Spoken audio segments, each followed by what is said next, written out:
Good morning, students. This is Madhumita Dhar here for the subject General Management. Today, we're going to study the Introduction to Management Unit 1 and Module 6 Functional Areas of Management. And specifically, you will learn the personnel management and its functions. Okay?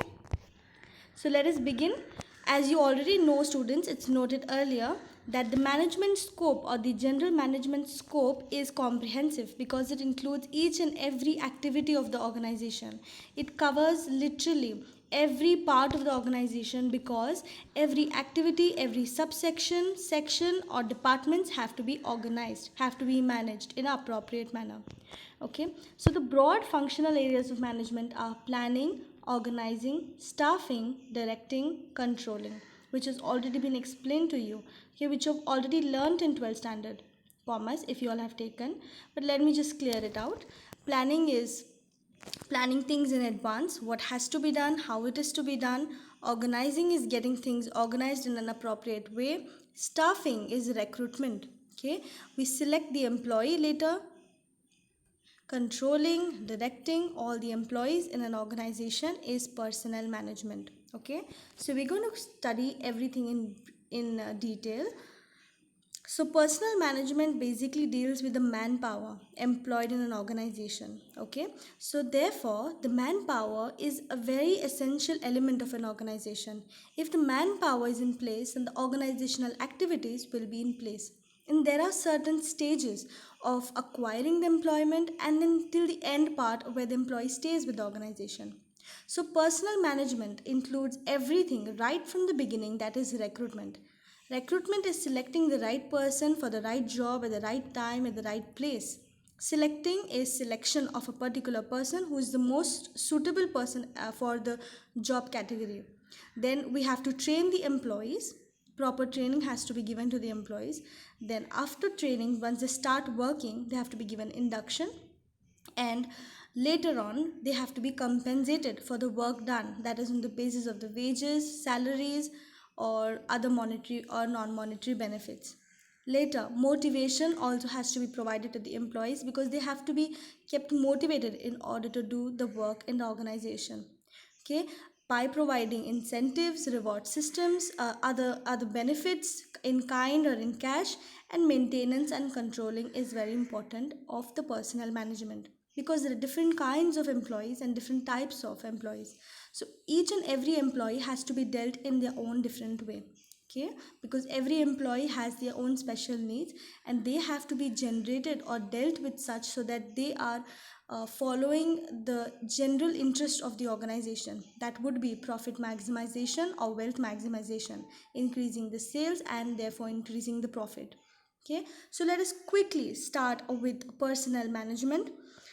So students, as informed earlier, personnel management deals with the manpower employed in an organization. This includes employees working at different levels and managers who guide and control the activities, work of their subordinates. In the previous module, you've also studied the levels of management. There are three levels: top level, middle level, low level, and if it's a larger organization, there will be the blue collar employees as well. Okay, so students also remember one important thing, that personnel management is also known as or also termed as human resource management, or managing the human resource manpower is personnel management. So organizations are made up of people, right? They're made up of people and function through people. Therefore, the employees are very important element of the organization that has to be looked after. The basic objective of personnel management is to use available manpower efficiently and effectively, so that we have to marshal the resources, and manpower is a important resource of an organization. So using the employees in an efficient and in an effective way is a main objective of the organization. If the employees are in place, then the entire organizational activities will be in place. The human resource is very important and useful in every organization, and therefore it should be nurtured and used for the benefit of the organization in a positive way without deploying the employees, of course. Okay, The organization can make rapid progress, students, only when the employees are efficient, satisfied, and cooperative. Okay, so we have to look after the needs of the employees. So therefore, we have to, students. There's a saying, treat your employees in that way how you want, how you want your like customers coming in the organization. So you need to treat your employees in that same way that how you treat your own customers, because your employees are going to treat your customers, right? So therefore, in an organization there should be a positive attitude, and there should be cordial relationships in the industrial organization. Okay, so there are certain functions of personal management which begins from procurement of manpower. Procurement is acquiring. Okay, we have to acquire, and how can we acquire? Through recruitment procedure. Okay, so procurement basically means acquiring the manpower required by an organization from time to time. So every department, things keep changing, right? So employee has certain times, or there are certain times when employee needs leave, or employee has to go for a week. Employee certain times vacant the period for better prospects in their future, or we have, or maybe for expansion purposes there is a new vacancy created. So therefore, procurement of manpower has to be done on a timely basis. There, that is why every organization has an HR manager who looks after the manpower. Okay, so such procurement with the employment market happens with, they start off by advertising in the newspaper or in certain websites such as Indeed, LinkedIn. Okay, so the basic principle of procurement is when we procure the manpower or recruit the manpower, the basic principle is right man for the right job at the right time at the right place. Okay, we cannot select the wrong person, and or maybe select the wrong person for a wrong job. We have to select. So that is why recruitment are there are different stages in recruitment. First, we start by seeing their application, we see their testimonials, we see their curriculum vitae, that is the CV or resume. Then the interview process happens, and interview also there are different stages, and for different kinds of job there are different kinds of recruitment processes. Okay, and that is how we recruit or procure the manpower. Okay, so that does not end from recruitment. We have to select the right employee. After that, appoint the employee, and then place the employee for the right job, and the capable employees for the and give the capable employees better prospects in the organization.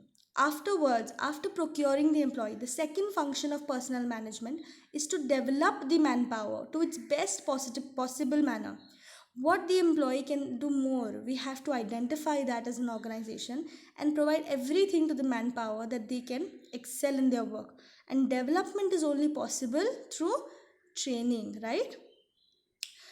So, development of manpower, human resource development means planning and execution of the training programs for all categories of employees in order to develop new skills and qualities required for working at higher level. Okay, so why do we provide development, or why do we provide training? So that employees do not become monotonous with a particular kind of job, but they also develop new skills so that they can identify what more they can do for the organization. Okay, third one is performance management and compensation. Performance management and compensation payment to manpower employed. So students after development, once they get their work done from their personal management or from their manpower or the employees, they have to compensate, right? They have to provide them something because on the performance that they have done. So the compensation or performance management is being done by seeing their performance over a period of time. It could be monthly, weekly, annually. So there are certain kind of reward system. So basic compensation is the wages and salaries that the wages are being given to the workers, and salaries are being given to the employees. Okay, so there are these are two different things. Okay, one more thing is that while we see the performance, it when we it has it's actually a planning. Okay, the HR manager plans the performance activity. So the HR manager, he or she sets targets for the employees, and then once the employees fulfill the target, then the HR manager prepares a charge sheet. Okay, sheet it prepares, and then afterwards, who is the best candidate who has performed really well is being appraised or given certain kind of appraisal in the form of monetary benefits or non-monetary benefits. Okay, so that is on the basis of the performance of the employee they are compensated. Fourth important function of personnel management is integration of interest of manpower and the organization. What does this mean, integration? Okay, it means that, see, students understand this fact that every employee in the organization is for their own benefit. Of course, right, everyone has come up with a motive of, employees will have a motive of earning more and more and succeeding more for his growth. But the organization's motive would be different, right? Organizational motive will be maximizing sales, bringing more profits in the company. So therefore, okay, it has to be in integrated manner. It has to go hand in hand, right? So therefore the organization should empower the manpower in order to go about in the same direction or follow the same objective. So integrating the interest from the general interest or individual interest to the general interest, okay, that could be profit maximization. So manpower is interested in wage payment while organization is interested in higher profits. So therefore, there should be integration of interest of manpower and organization towards a general interest. Fifth one is motivation and maintenance of manpower. So motivation involves creating motivational environment favorable to the organization. This improves, what it improves? It improves the quality of working. Employees are happy at a place where they are motivated to do more work, right? So not more work, they are motivated when they get a certain kind of appraisal, when they do their work at proper time and they submit their work at a in efficient way. Okay, so motivation and maintenance of manpower is required. For these students, attention needs to be given to health and safety measures, that if it's an industrial organization and they are risking their life or doing something that lifting or so that is why, or maybe welding and dwelling, so all that health and safety measures has to be the organization has to be attentive towards maintenance of proper working condition at the workplace. So there is proper ventilation that they have to check. Drinking water is there now. During COVID times, it's important to keep a sanitization bottle. The place has to be sanitized. So all these are safety measures also. That also motivates an employee. When an employee comes in an organization and works, he wants the place to be clean, and there should be proper ventilation, proper lighting, so that the employee does not feel stressed. So employees are motivated with n number of factors, and organization has to maintain that motivation for the manpower. Okay, then another one is, sixth point is provision of welfare facilities. Now, students, here employees are offered various welfare facilities. This include like medical, educational, like their employees' children get education, or employees itself get some kind of training, even medical benefits. Some employees do get medical benefits if they have stayed, like if it's a private organization, there are doubt, but they give a certain kind of, like if they have stayed for 5 years or above with the organization, then they will get some medical benefits. But the government employees do get medical benefits, like also they get housing, like house rent allowances, then transport if their accommodation is being given to employees certain periods of time. So these are certain the provision of welfare facilities while we manage the manpower. All these factors have to be kept in mind. By whom? By the organization. And the last one is maintaining cordial industrial relationship. So the HR function does not only means recruitment, selecting and motivating the employee, but also to look after. There should be good relationship with the employees, in between the employees and also the industry. Okay, so the HR function relates to maintaining good relation between management group and other groups of employees, particularly operative staff. And that could be done, there is a saying, there is esprit de corps. That means there should be good teamwork. So the organization needs to give certain kind of activities so that employees get to know each other in a positive manner. Okay, and there should be competitive spirit as well. Okay, so the scope of personal management is huge, but for now, under functional areas of management, you have to study what includes in personal management, a brief introduction, and the functions. There are 7 functions. Okay, so functional areas of management, and the first function you studied today is the personnel management, and personnel management is also known as, I'll ask you this on the test. Okay, see ya. Thank you, students.